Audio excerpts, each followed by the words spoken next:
Le transfert des plans reliefs de villes fortifiées entre l'Hôtel des Invalides à Paris et l'Hospice Général de Lille est arrêté. Le nouveau ministre de la Culture et de la Communication a décidé l'arrêt de ce transfert. On évoque un flou financier et juridique, mais pour Pierre Mauroy et Jacques Lang, ce sont des raisons partisanes et politiques. Reportage d'Henri Bodiguel et Philippe Lallet.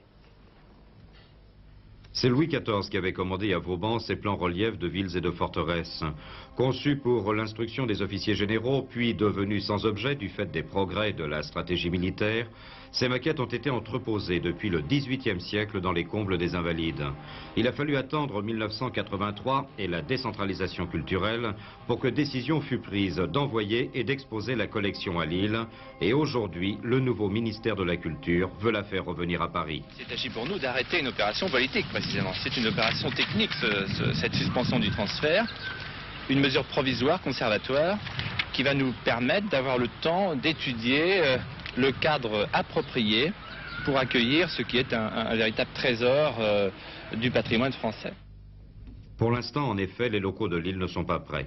La collection complète comprend 102 plans reliefs, dont 88 seulement ont déjà été transférés à Lille, au demeurant sans aucun dommage.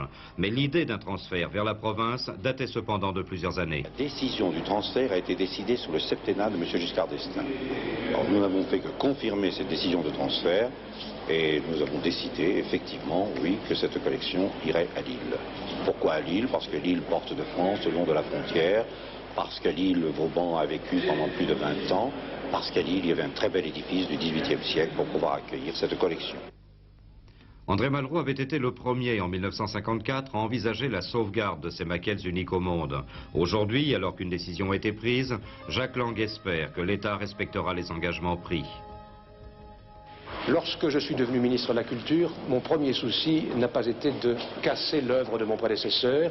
Elle a été au contraire, en particulier, de respecter l'œuvre culturelle du président Pompidou et l'œuvre culturelle du président Giscard d'Estaing. Et je souhaite de tout mon cœur que le même respect à l'égard de l'œuvre culturelle du président Mitterrand inspire les nouveaux dirigeants de la France dans l'intérêt des artistes et dans l'intérêt du pays.